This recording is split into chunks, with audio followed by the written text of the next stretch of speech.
Welcome back to Market Day Report. I'm Tony St. James, trading here on a Tuesday, and we're watching grains and oilseeds under a bit of pressure. Let's go to the corn market. We're down 9 1/4 on the July at 424 and a quarter. That's 3 ticks off the day's low. December new crop 441 3/4, now down a dime. And for soybeans trading in Chicago, same story there, double-digit losses. Old crop off 12 3/4, 1162 1/2, and the new crop at 1114 1/4. Make that 1114 1/2 off 16. Let's go through wheat. We'll start Chicago.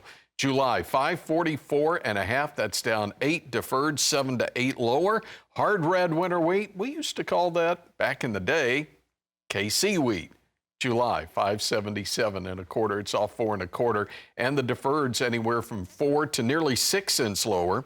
Go to Minneapolis, where we trade spring wheat contracts, and we're 3 lower now on the July at 602 1/4 after being higher for just a little while. September, December also lower. And finally, in New York, cotton futures have been moving higher. As the October old crop 74.40, it's up to 12. Probably will not see a whole lot of trade in that contract. The most active is now December, the new crop at 74.94. It's up 155 points. Let's welcome our guests back in.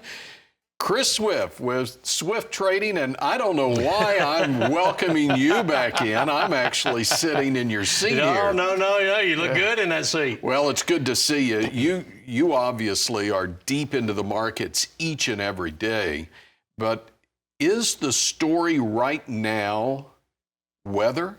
It is, and it's the rain, and it's an abundance of rain. And we hear the flooding, and Sunday night I started getting texts about showing pictures of the rain and the flooding, and I kept telling myself, well, there's a nickel higher opening, and it opened lower.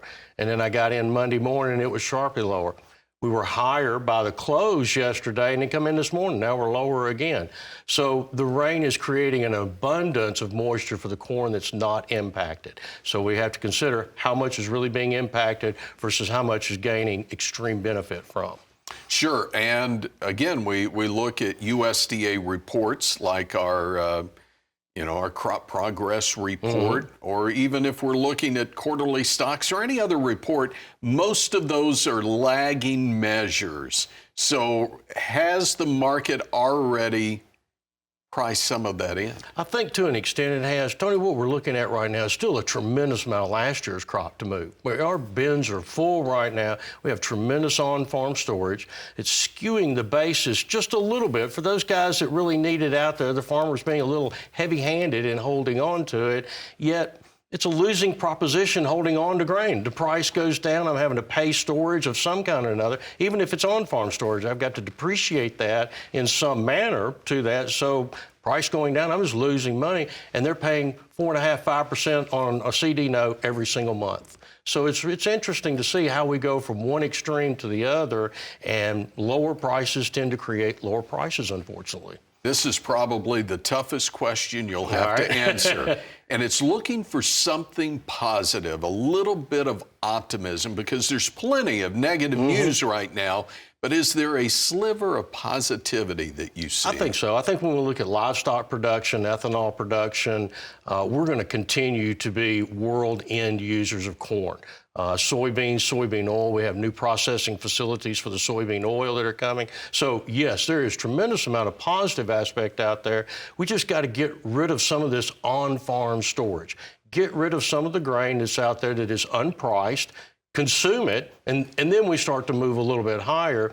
And maybe we see that. Maybe we do push the farmer down low enough where he has to make some sales, push out some grain there, and make maybe swap some of the spreads that we see out there. Got huge carry charges all the way in the back end. Start to narrow some of that. Now I'm not paying as much out into the future as what I would be today. And with on-farm storage right now eating up about 61% of our stocks domestically on corn, obviously there's an opportunity there. Speaking of opportunities, let's come back and we'll dig into livestock markets, specifically cattle, as Market Day Report continues after this. Welcome back to Market Day Report. Our special guest today is Chris Swift. We'll join Chris in just a moment, digging into livestock markets, and a good place to start with that shovel is live cattle. We've moved higher now. June live cattle up a couple of pennies, 188.92. The August contract now up a nickel. Almost can buy a stick of gum for that, 184.87. Deferreds are trading 22 to 77 higher. For the feeders, we're seeing the same thing, but 70 cents on the most active August, trading 259.60 a hundredweight. And the hogs have been under pressure for quite some time. Have we found some lows, maybe the bottom of the barrel yet? Maybe. July at 90.47 is up 52 cents, $1.30 higher on the August, trading 88.02. Chris Swift is with Swift Trading, and Chris, always good to see you here, but I know you've been watching the cattle market, and especially coming off of this cattle on feed report. There's a lot of uncertainty. Oh, tremendously. And we're reflecting that in the price ranges. We continue to contract in our price range, especially when we look at the feeder cattle. Some of the fat cattle are at a positive basis. The futures are moving higher, just trying to catch the cash market. But what we're really looking at is the feeder cattle market. What can we expect 6-8 months down the road from here? And we're at a really critical juncture.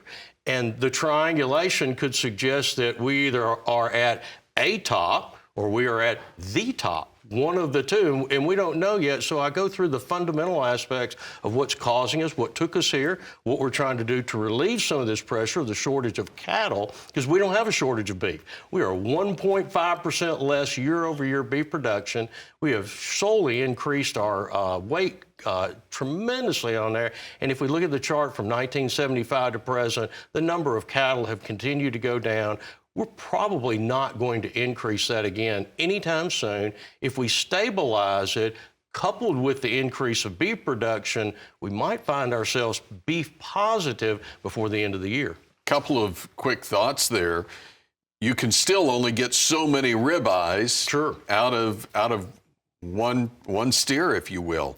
But we are able to get a little more grind out of that, and that's really been where the demand has been, especially pushing higher on the box beef. Sure, and the consumer shifted. It was an obvious shift on there because they can only afford so much. We understand that we live within a discretionary means of spending, and we only have so much, and so we have to stretch that dollar. And when we look at the grind compared to a cut, you can get so much more out of it. You can feed a family with tacos, spaghetti, hamburgers. You can really stretch that quite a ways that you really can't a one steak. A roast, you can get several meals out of a roast, but those very expensive. And what I have noticed a little bit, when you go down to the manager special, that very end down there, there's still a lot of meat stacked up there in their cuts. And if I'm not bad mistaken, some of that will go back into the grind again. So if it's not too old, then so it's just a shift. It's a shift in the consumer and how they are consuming their beef. And really a shift in how we think about things as well. And